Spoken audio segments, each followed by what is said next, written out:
So we're gonna, you look at the title of the book. Did everybody buy the book? It's called Our Bierstadt, obviously, but it's also Witness to Change in the American West, something like that. And I'd like to sort of, for my little talk, amend the word witness, because witness is a passive thing. I witnessed this and I saw it happen.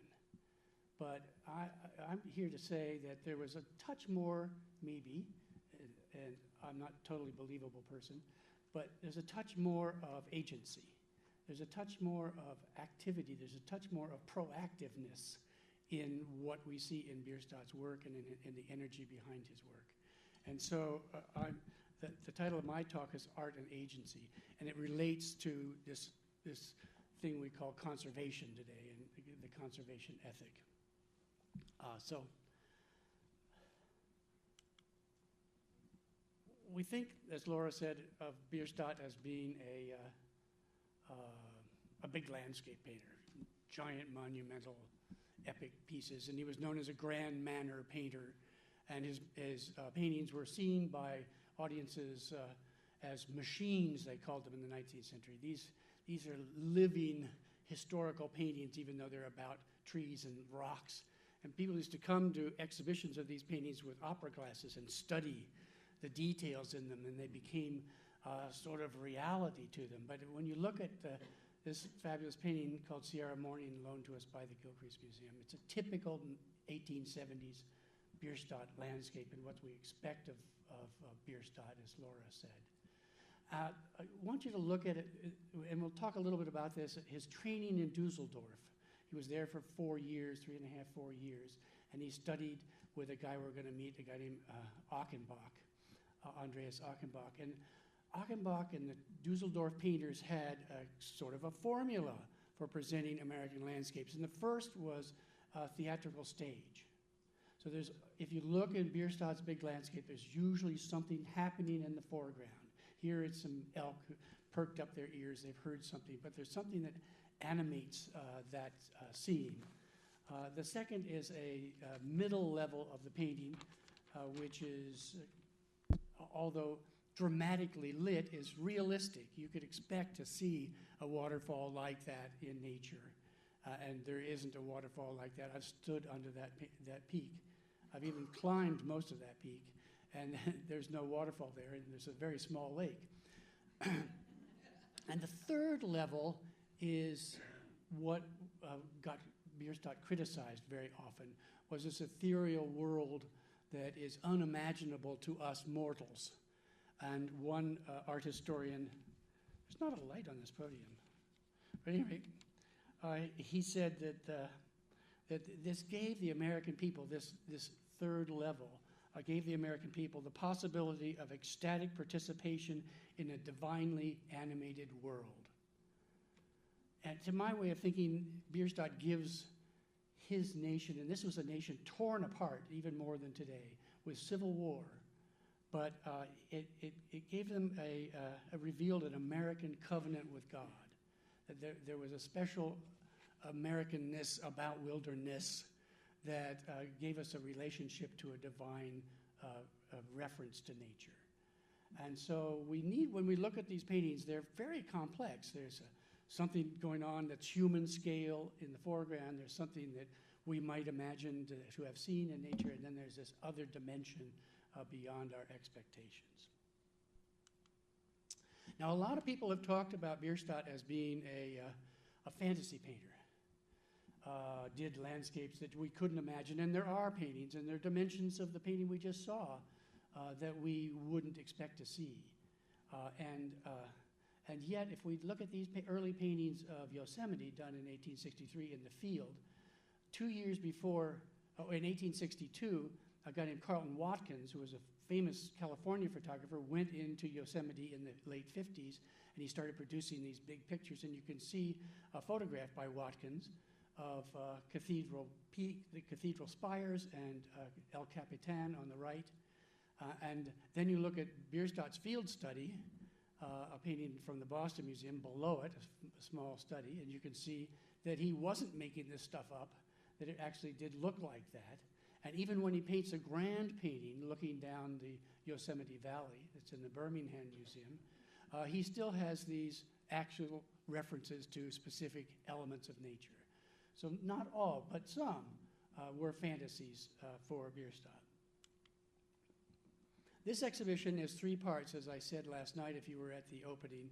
One, it's about how, when, and why Bierstadt painted Indians. It's about when and why and how he stopped painting Indians. And it's about how he reintroduces Indians in the final stages of his life. It's about wildlife and nature, and we're going to hear a lot more from Melissa Webster, who's going to talk about that today. But he was interested in animals. He was very scientifically oriented. Many of his friends, like Louis Agassiz, were serious scholars and scientists of their day. And so he was connected with that. And maybe coming from Germany, in Prussia, where he was born, and Alexander von Humboldt was from Prussia and a leader in science of his day. Maybe there was some connection. We've never really made that tie, but there could be. And then this is an exhibition about parks, national parks, particularly Yellowstone National Park, and the sense and the need for preserving wilderness and how tough it was in that day. So about national parks in general and about Yellowstone Park. And then it's about this painting. And I've walked by this painting since I came here in 1976. Every day, and when I first walked by it, there was something wrong. It didn't have that extra buffalo. There was nothing to hold the composition together. And then I looked at the Corcoran's version, and there was a buffalo there. And then I studied the painting, and I saw how it had been cut out. And we don't know why, but the painting did go through the Second World War in London. So it could have been damaged there. It could have been damaged by somebody mopping the floor and sticking a handle through it. Who knows what happened? But we do know that it was damaged and that it had once had that buffalo in it. And then we found a catalog of the person who bought it from Bierstadt, and it had the buffalo in it. But if you look really closely above the cutout line, you can see a tuft of hair. And if you look, am I going to do this right? Right here, there's a shadow being cast. And I said to myself, what is casting that shadow? It's just not there. And so we did the radiography and the conservation lab, Perry Houston's conservation lab in Fort Worth did the conservation work on it and did an incredible job. But I'm here to talk about this painting in another context because when talking to the curator of the National Gallery to see if they might be interested in this exhibition, she said, well, I don't want that painting to come here to Washington, D.C. And so there was some idea early on, Sarah Boehm and Sarah Cash at the Corcoran Gallery were talking about showing the 2 paintings together, and Nancy Anderson said, I don't want that painting. People will walk up to that painting and they'll look at that cutout area and that's all they'll talk about. So talk it over. But I think there's a little more to add here about the importance of this painting than, oh my gosh, it got conserved. And I do remember when we had a little formal ceremony after it came back from its conservation, and Al Simpson stood up and talked about the painting, and what a sort of a triumph for connecting the world of scholarship and art history with the world of science and conservation, and that it came out pretty well. So don't look too hard at it. But the other thing that fascinated me was I taught a course here at the Summer Institute. They used to have a Summer Institute here in about 2004. And this was hanging prominently as the first thing you saw when you went into the Whitney. And so we started looking at that as a class. And a lot of the things that were written about it were really negative. And particularly there was this sort of revisionist historical perspective that this guy is blaming the Indians for killing all the buffalo, and it's a big whitewash of history. And this guy is a total racist. So we're going to talk a little bit about that too. So how did he come to start painting this picture, and why is it not about sort of a racist construct.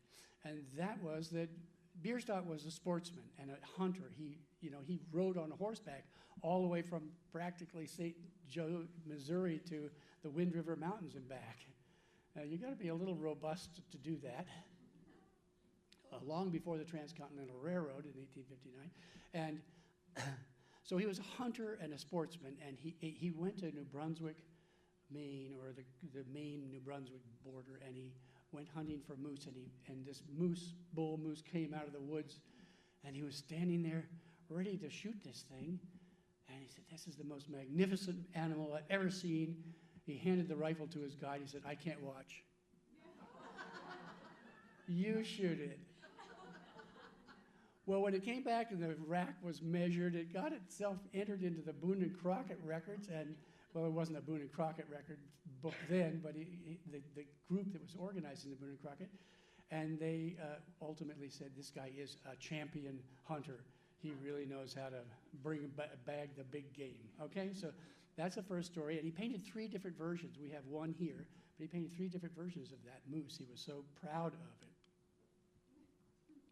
That was 1880. The next year he goes to Yellowstone Park, and he is fascinated by the geysers. He's fascinated by Yellowstone Falls. He paints the picture on the right to sort of give us a sense of the power of nature and the significance, thinking of Yellowstone as the heart of the continent, because streams go from it out to both oceans.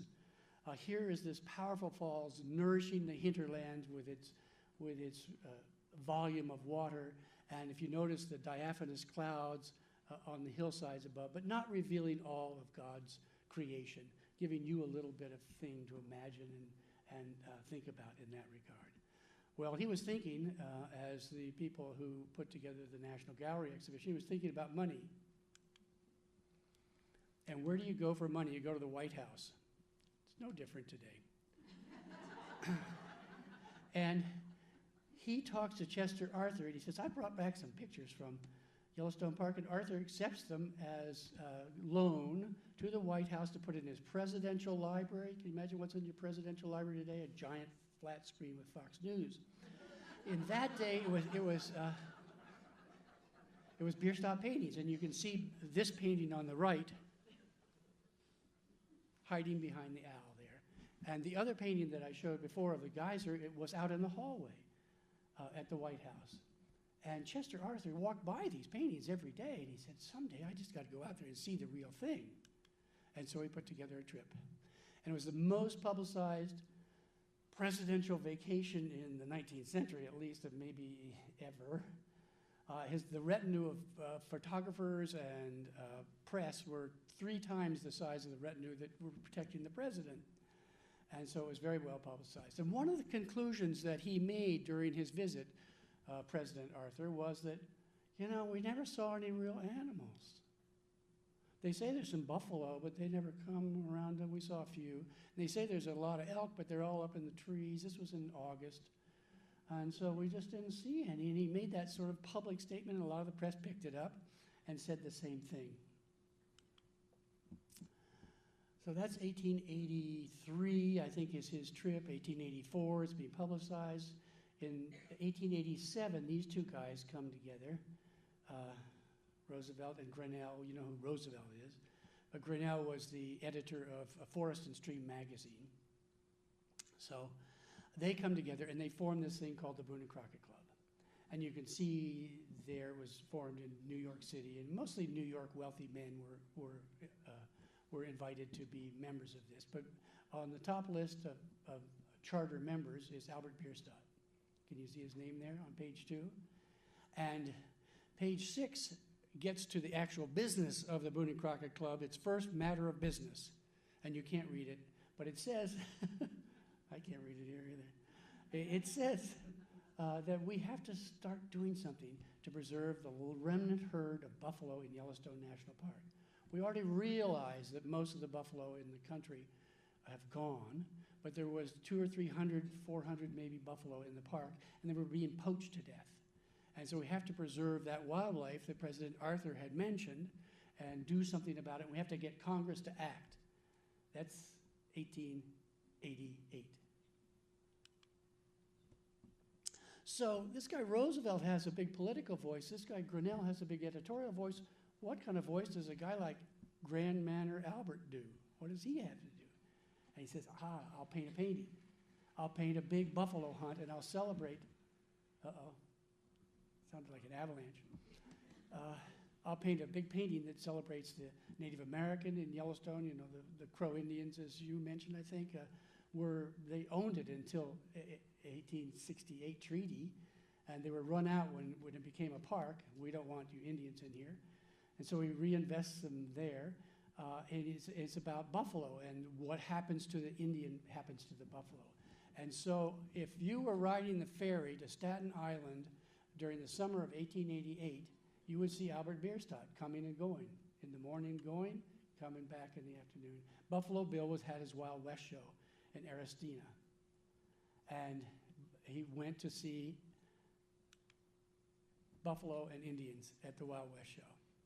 So he was hosted by Buffalo Bill that summer to paint sketches like you see here. And the fellow you see on the photograph of, the famous Oglala Sioux red shirt, is probably, although many of my colleagues don't think it's right, but I think he was painting red shirt when he paints this composite picture of the buffalo and the Indian together, superimposed one on the other. And that's how closely he saw them. The story of the Indian and the story of the buffalo is exactly the same. And so these are one and the same. And Arthur will talk to that point a little more convincingly than I can.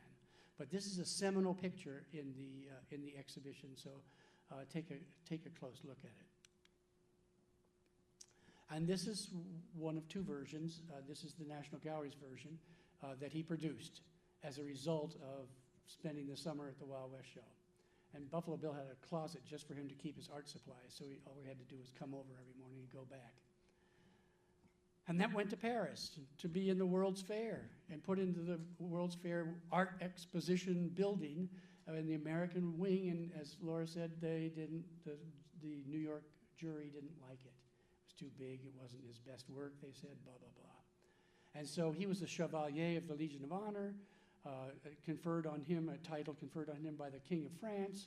And so he could show anytime he wanted to at the Salon. So it went to the Salon. And there's a painting of the Salon, what it would have looked like in 1885 or something like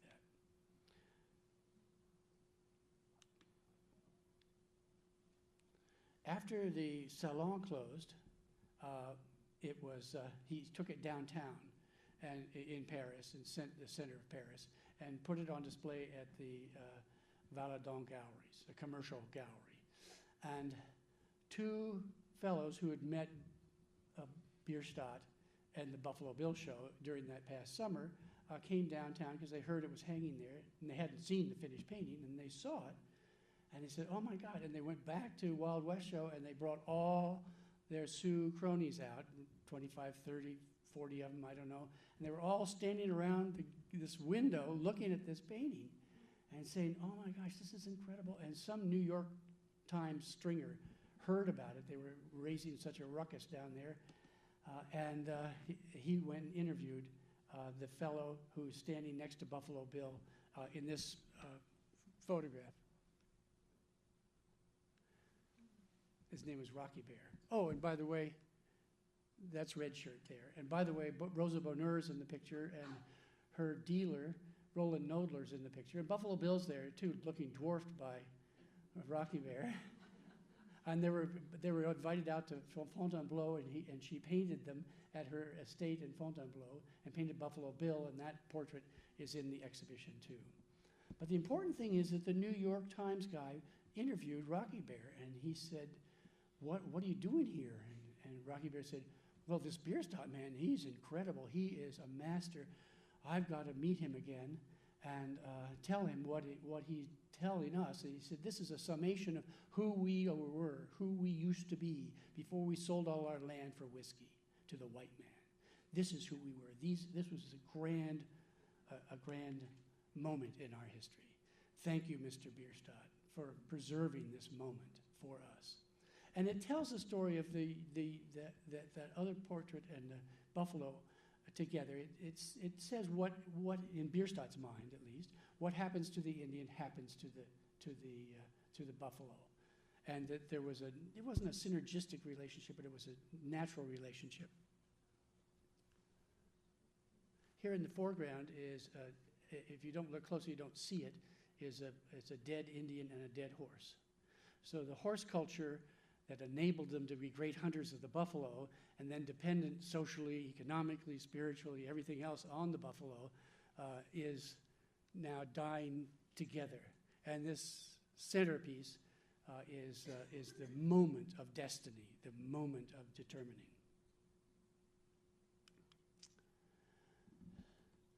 Well, this version is our version. We heard about the other version, the National Gallery's version, and it had gone back to the United States after being exhibited in Paris, and it was to be engraved, and that took 8 months to a year, so it was sort of out of circulation. And then he went bankrupt, and his brother took the painting, so it wouldn't go as an item on his taxes, and then it was given back to his widow, Mary, and she gave it to the Corcoran Museum. So that's the history of this.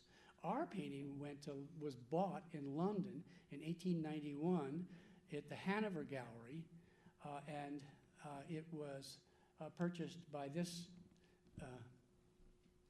modest gentleman, Sir John Thomas North, who was a railroad magnate, and he was into nitrates and all kinds of industrial things, and he had this modest little estate outside of London and a little art gallery that's the size of the Whitney.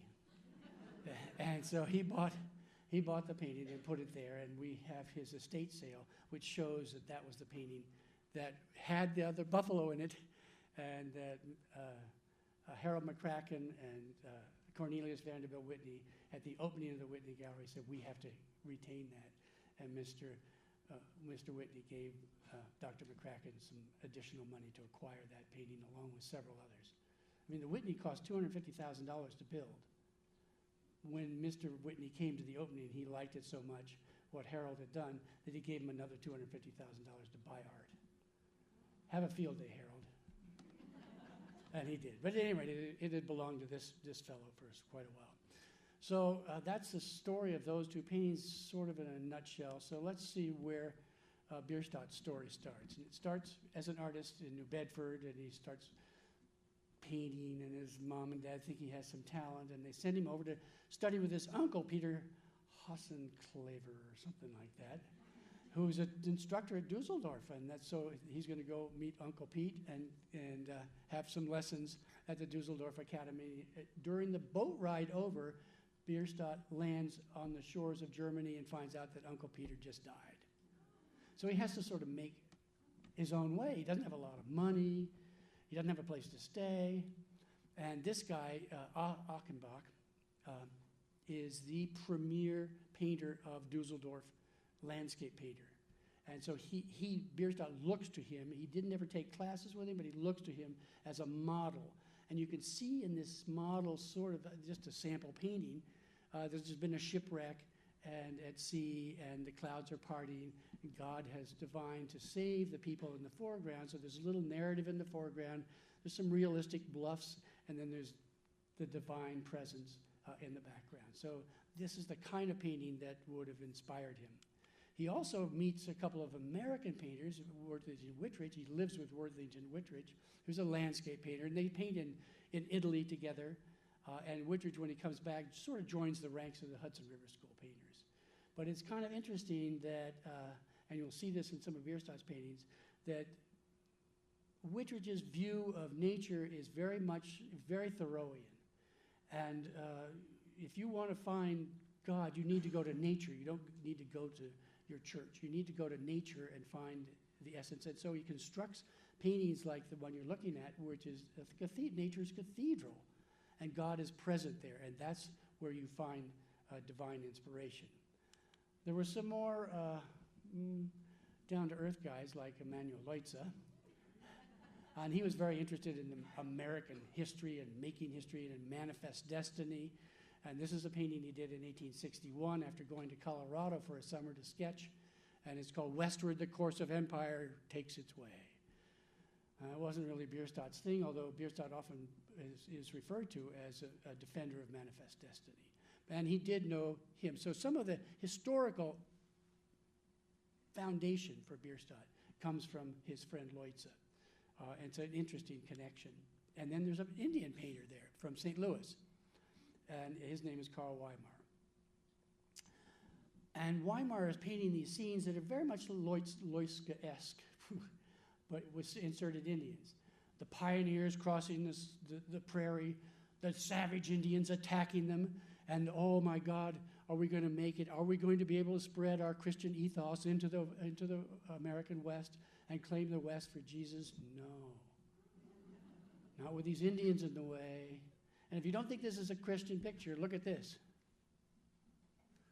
It's the Pietà in a wagon. So at any rate, those are his inspirations. When he gets back to the United States, he notices that artists are moving about. And he has a dream of going west. Other artists like Frederick Church have gone to the tropics. Other artists of the day, as in this Harper's Monthly magazine article, are going on very adventuresome journeys from Baltimore to Wheeling on a train and back. And look at them all. They're just sketching away. This is going to be so exciting, so exciting. It's not Bierstadt's cup of tea. He says, I'm getting on a horse. I'm going to ride west as far as I can. He hitches up with Colonel Lander, who was a road surveyor. He was going to do a shortcut on the Oregon Trail. And they go along the Oregon Trail. And there's some pictures that show the Oregon Trail. Chimney Rock and pioneers in their little wagons going west. It was a busy place.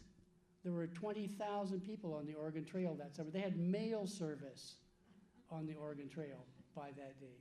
But it was still quite an adventure. And the way Bierstadt looks at it is very different. Not that he didn't paint a pioneer wagon from time to time, but he paints the Indians. The Indians are what are the closest thing to nature as in the human realm. And he celebrates who they are. He celebrates them as a buffalo culture. He shows them in the little painting on the left that went to the National Academy of Design in their spring exhibition.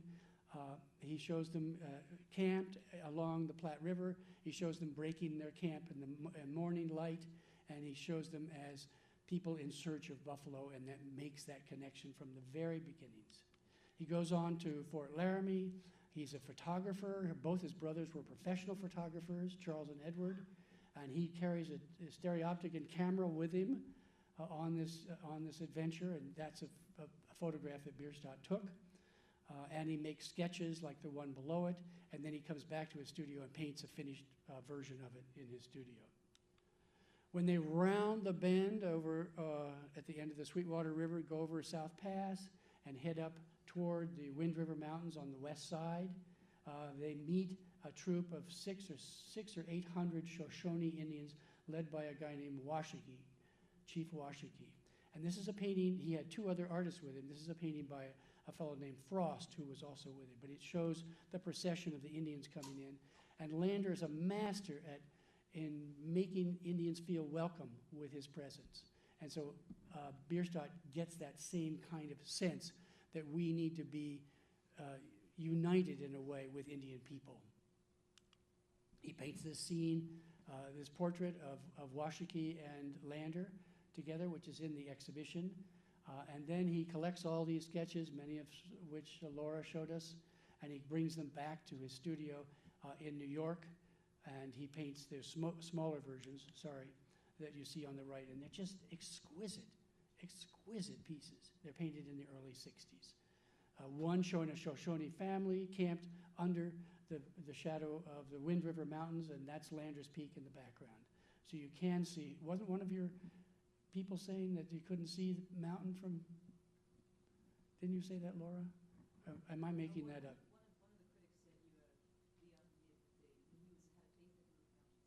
Yes, well, he didn't really make them up. That's the way that the Temple Peak looks today from the prairie. And then a buffalo hunt on the Big Sandy River, Shoshone Indians. He comes back. This is a cool story. This is a 9-foot painting, his first masterpiece. It's called Base of the Rocky Mountains, Laramie Peak. And it's sold to the Buffalo Art Association in New York, the Buffalo Art Academy, and they put it on their walls, and they're very proud of it. It's a mountain scene. You can see a sketch of Laramie Peak, but this was done up in the mountain. And in the foreground is a buffalo camp originally, and then he turns and makes it a buffalo hunt. You can't see that in this photograph. But the interesting thing, according to germane to Laura's conversation, is that by the mid-20s, it was just taking up space in the damn vault. And we got to do something with it. Get it out of here. And they sent it to the local high school, which 2 years later promptly burned up. So this is the connection between Tingley and Bierstadt. I don't know, thought it was good. He comes back and he starts painting the picture on the right. You can see him sitting at his easel, painting the storm in the Rocky Mountains at the Boston Museum. He has sketchbooks with animals in it. There's only one of them surviving at Rutgers University, and about 2/3 of the drawings in it are about buffalo, but there are lots of other animals in it. It's all about animals, and he does color paintings of the Indians. But look behind him as he's sketching. What do you see hanging on the wall? It's a huge Sioux exploit robe, buffalo robe. And he brings back all these artifacts, and they become his personality. He is celebrated for being responsive and being connected with Native people of the West. And this is a particularly nice one in making that statement, because when he comes back in September, he's on his way home.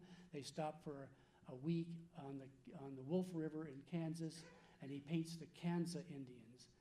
And he gives them that celebratory nature feeling that we saw in the Worthington Whitridge landscape. This is the cathedral of nature, but it's not a Christianized, particularly Christianized statement. It's also about the Indians as being the prime people in that scene, and the white guys in the foreground are kind of marginalized in the shadows. And then he paints this picture in 1862. It's exhibited in 1863. Laura told us about the critiques that it got.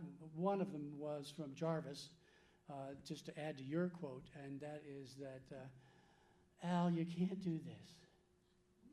Sure, it's a really powerful picture, but you just can't do it. You either got to be a landscape painter or you're going to be an Indian painter. But you can't do both, because the painting is diminished by half. And he takes these criticisms to heart. I mean, that's the same thing that Tuckerman says about it, and lots of other critics. Some praised it, but basically they didn't. And so he has to choose. And so he abandons his native people. And when he goes to Yosemite that same year, notice in the foreground, there are no Indians. And so very rarely after that point do you see Indians in Bierstadt's paintings. There are a few exceptions, and we have one of them here. It's obviously he's been to Yosemite. There's El Capitan, and there's the Sentinel Peaks. But there's a buffalo scene, so it's sort of like that painting that he painted for Buffalo, New York. And there's a letter here that talks about him wanting to get a couple of paintings into Congress, big paintings, and this may be a study for one of those big paintings, because he says, I want to paint a picture of the mountains with native people doing their thing in the foreground. And whether it was or not connected, the dating is about the same. The letter's dated 1865. 1866, 1867, the Indian Wars start to percolate on the Western Plains, and so Native people become even less and less of a thing to put in your paintings, and so he retreats, and this is totally speculation, but he retreats and replaces them as a metaphor for the West by putting the buffalo in. And this is a painting done in 1867. It's called the Buffalo Trail, and you can see the Indians coming onto the river, the Platte River, and then merging out onto the sunny green pastures. This is about the halcyon days of the buffalo, okay? 1869, he paints the pendant to this, which is in a companion piece. It's called the Buffalo Trail, Impending Storm. What's happened in 1869? The Transcontinental Railroad has crossed the West. The buffalo herds are divided. This is a propitious moment to paint them in their moment of uncertainty. And so the buffalo that's stranded out in the middle of the field, in the stream there, looks to the trees for sanctuary. They're not very good. The rocks are not going to be very good, and the storm is catching up with them. So where did he get this idea? Did Al think this up? No. He got it from this guy who had a studio in the 10th Street studio next to Bierstadt, and his name was William Jacob Hayes. And William Jacob Hayes had gone up the Missouri River a year after Buffalo Bill. Bierstadt went out on the plains with Lander, and he saw thousands of buffalo coming onto the Missouri River. And he paints a scene very similar to that one, except before it, the one called the Buffalo Trail by Bierstadt. Same kind of message, and it's here in the exhibit, and it's in the Whitney collection. He paints another painting called the Buffalo Herd on the Move, and it shows the buffalo coming together, and you can see that the central buffalo is looking out at us, and there's one that has been buffalo bull who's been stalled and is looking at a skull, questioning, oh my gosh, what is our future? And so he knows what the future, Hayes knows what the future will be, and it's called the return gaze. It was a device that a lot of artists used in the 19th century. Looking at you, the viewer, saying, get engaged, think about what's happening here, and participate with me. And then he painted a third one. It's called the Stampede, and they're companion pieces. It's a triptych that is hanging in the gallery here. And the buffalo are dying. They're going over a cliff. That was painted a year later. So these paintings were intended to be hung like this, and that's the way they are in the exhibition. And these are sort of the spiritual, emotional, philosophical kind of models for Bierstadt to carry forward in his own work of the Buffalo Trail and Buffalo Trail, the Impending Storm. And then this guy continues to paint Hayes. He dies in 75. Continues to paint pictures like The Gathering here with the same kind of message. And he begins to write in learned journals like the American Naturalist about the fact that the buffalo are going to be extinct very soon. They're going to only be seen in history. When am I supposed to be done? Good for how long? 15 or 20. Can you stand it? Okay. So in 1875, for the centennial in Philadelphia, the great centennial of 76, they're going to celebrate. They have a big American art show, and Mr. Bierstadt comes up with the third part of his triptych, and it's called Western Kansas. Why Western Kansas? Why 1875 to paint Western Kansas? Well, this is the third part of this triptych, that Bierstadt's version of the triptych, the buffalo is dying. The buffalo is staggering along the prairie adjacent to the river Styx and about to go into the Netherland. At least that's my interpretation of it. And so the three are together. Oh, by the way, why Western Kansas? Because between 1873 and 1875, when he paints this picture, no less than 3,500,000 hides, buffalo hides, killed by the buffalo hide hunters, had been shipped from Abilene alone. So tell me Bierstadt didn't understand what was going on to name the painting Western Kansas. Well, about that same time, this is 1883, Buffalo Bill's starting his Wild West show, and he kind of wakes up. Every day he hunts buffalo in the Wild West show arena, and it's a different kind of buffalo hunt than Bierstadt's used to. It is hunting buffalo to serve progress, to feed the railroad crews who are building the railroads that are bringing the Anglos and Christianity into the West. So that's his message. But he also, I think he killed 4,000 or 5,000 buffalo in his time for this purpose. But all of a sudden he has this epiphany in 1883, along with Phil Sheridan, who also had instructed his armies that if you shoot a buffalo, it's probably a good thing. He didn't tell them to do it, but don't worry if you do it, because the less buffalo there are, the less Indians will have. Those two guys have this epiphany in 1882 and 83. And what it's about is Yellowstone Park. They say, oh my God, the last sanctuary of the buffalo is being invaded by poachers. and America, wake up, we need to do something about it. That's 1883. 1893, nothing has happened. Congress has not passed any laws. The Boone and Crockett Club has tried, but no laws have been passed.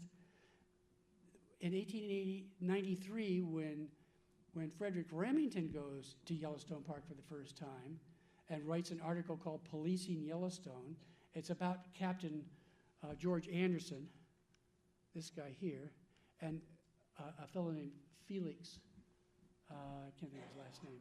But anyway, he was a scout for and they were going after poachers. And so Remington, I'm always confusing. So remember, if I say Remington, it means Bierstadt. If I say Russell, it means Moran. So Remington goes home and writes a story in the Harper's Monthly magazine about the perpetrating of this murder butchery in Yellowstone Park. And these guys are the federales who are trying to capture them. But there's no rule, there are no laws to protect against it until this fellow comes along. And he's a representative U.S. congressman from Iowa. His name is John Lacey. He's a member of the Boone and Crockett Club. And he pushes a law through which is called something like the Yellowstone Park Protection Act. It's commonly known as the Lacey Act. And it gives the rangers and the superintendent power to incarcerate you as a poacher, to fine you, and to really put you away. Before it was just, don't do that, you bad boy. You leave the park and don't come back. That's all they could do. So the Lacey Act, according to Michael Punk, I think I mentioned this last night, the park was founded at Yellowstone in 1872, and it was founded on an idea, as an experiment. And in 1894, when the Lacey Act goes through, then Yellowstone and the parks were a commitment. They really made a commitment to protect the features and particularly the wildlife. And it was a Boone and Crockett idea pushed forward. So very quickly, where does all this business of defending nature and artists come to a beginning? Where does it start? What's the story? And it starts with the Hudson River School, and it starts with Thomas Cole, who was the founder of the Hudson River School. You all remember Thomas Cole.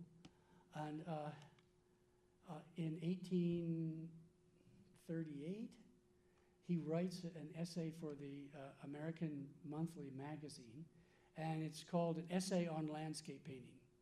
And he says in this, and you probably can't read that, but I've got it here. It says, I cannot but express my sorrow that the beauty of such landscapes as I have seen are quickly passing away. This is 1838.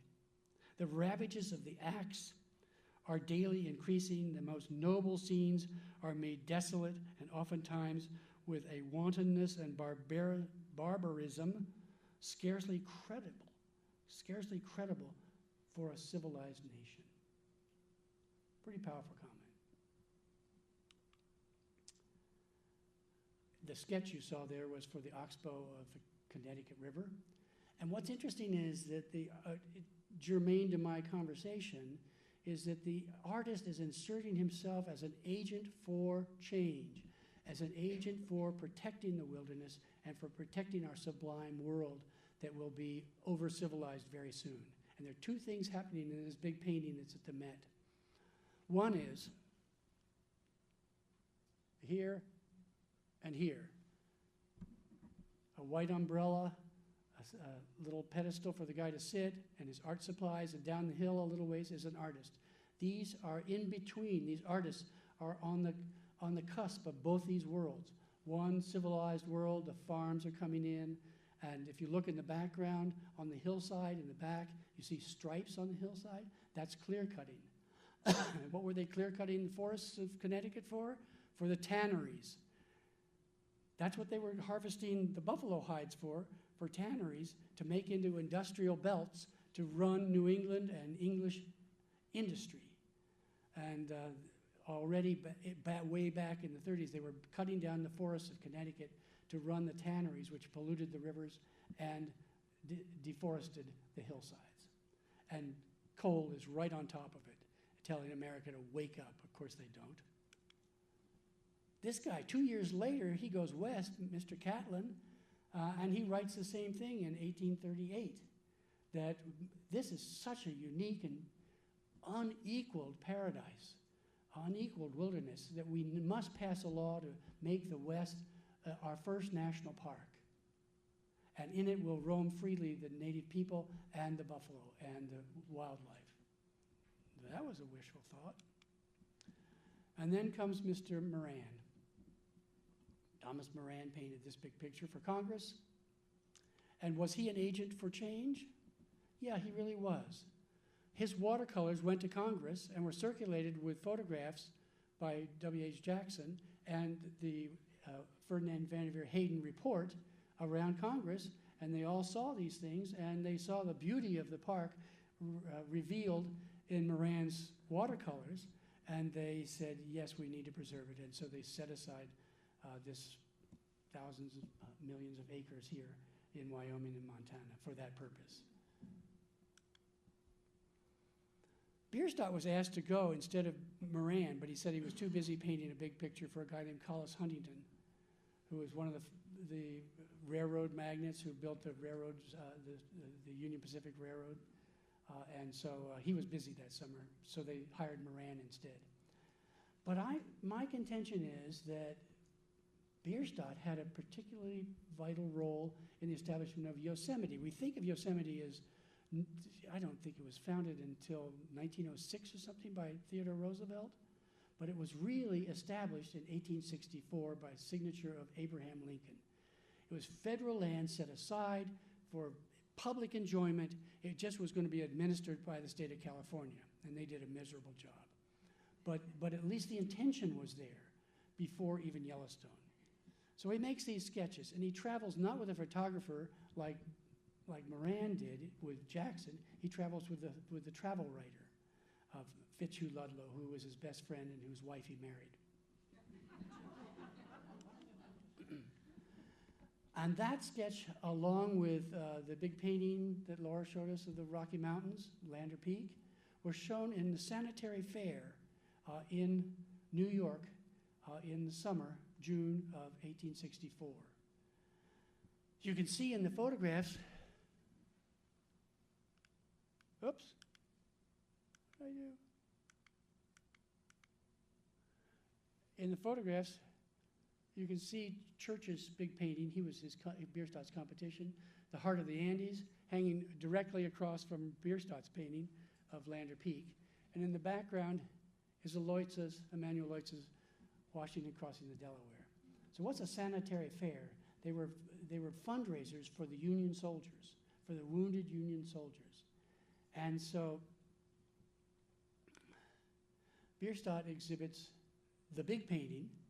It's for sale, I guess, but nobody can afford it, $25,000.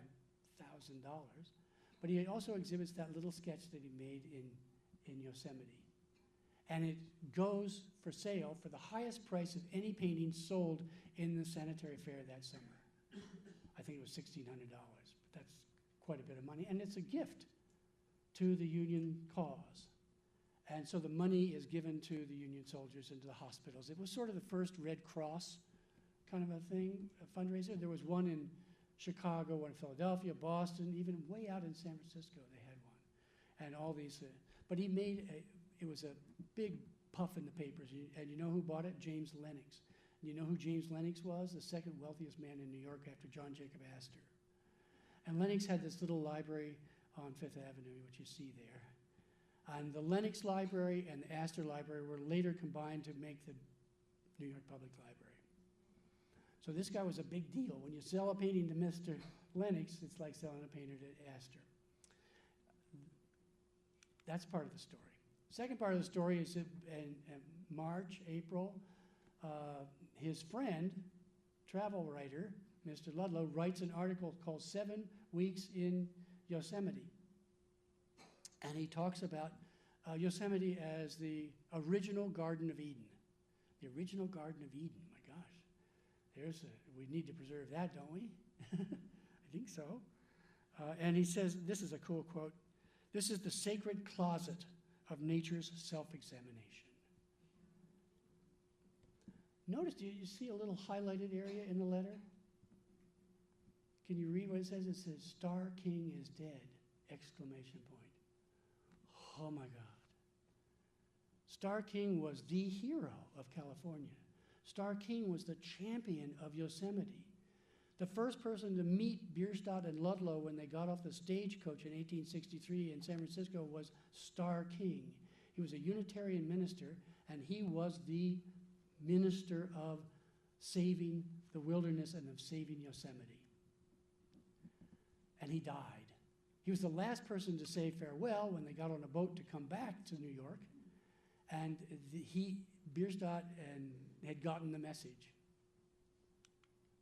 Star King lives two doors away from John and Jessie Fremont. And Jessie Fremont, very politically recognized in her day, married to John C. Fremont. And they lived in town together. And she, too, was a huge proponent of saving Yosemite Park. And she was a collector of, guess what? Bierstadt paintings. So these two are avidly promoting in 1864 for the park to be set aside. Lincoln is pretty much indifferent to this whole thing. He's busy with a war he's got. But he sees in Star King, he recognizes a very important man, because Star King had mostly single-handedly saved California for the Union. Instead of going with the Confederacy and instead of becoming an independent nation, they decided to stay with the Union. And so it helped Lincoln politically, strategically. Jesse's husband, John C. Fremont, was given the charge of the Western Army during the Civil War. You know why it didn't last? He got fired. You know why? Because he was going to free all the African Americans. He was a rabid abolitionist. He was going to free all the African Americans. He said, Missouri, if you stay in the Union, I'll free all the slaves. And you know what? He got fired for it, because Lincoln did not want the Civil War to be about African Americans. He wanted it to be about the Union, saving the Union. But Star King had saved the Union, and Fremont had started to help the Union in a military way. And then there's one more guy, Galen Clark, who lived in Yosemite and promoted and to preserve the Yosemite as a natural wilderness. And when Bierstadt painted this big picture of the sequoia tree, in the foreground, you can't really see it, but down here is Galen Clark standing there. So Bierstadt knew the three people in California who were nationally prominent in the preservation movement. And then quickly there's this guy, John Hay, photographed by Edward Bierstadt in the early 60s. A letter to John Hay from Yosemite, written by Bierstadt in August of 1863 to John Hay, saying, I'm here in America's Eden, repeating what Ludlow had said, or would say in his article. And they were trying to organize a buffalo hunt. Bierstadt was supposed to go back across the country on a stagecoach, but he was too tired, and they took the boat back through Panama. So he was writing this letter saying, we won't be able to make it. We won't be able to take you on your buffalo hunt. So that little painting by Bierstadt and Bierstadt's connection with Hay. Hay was one of two of Lincoln's private secretaries. They're both pictured here. He knew John Nicolay, and he knew John Hay very well. There just might be casually a connection between these guys and the fact that a bill was pushed under Lincoln's nose to sign, and he signed it, and it became the first, in a sense, national park in America. So here's a guy who already had his heart in it long before Yellowstone came to be. So when we look at Bierstadt, we look at his Yosemite pictures, we look at this great finale of his history painting in The Last of the Buffalo, we see a man who is really focused on these themes of conservation and not being simply a witness to it, but being a proactive agent in terms of helping to preserve our wilderness. So thank you.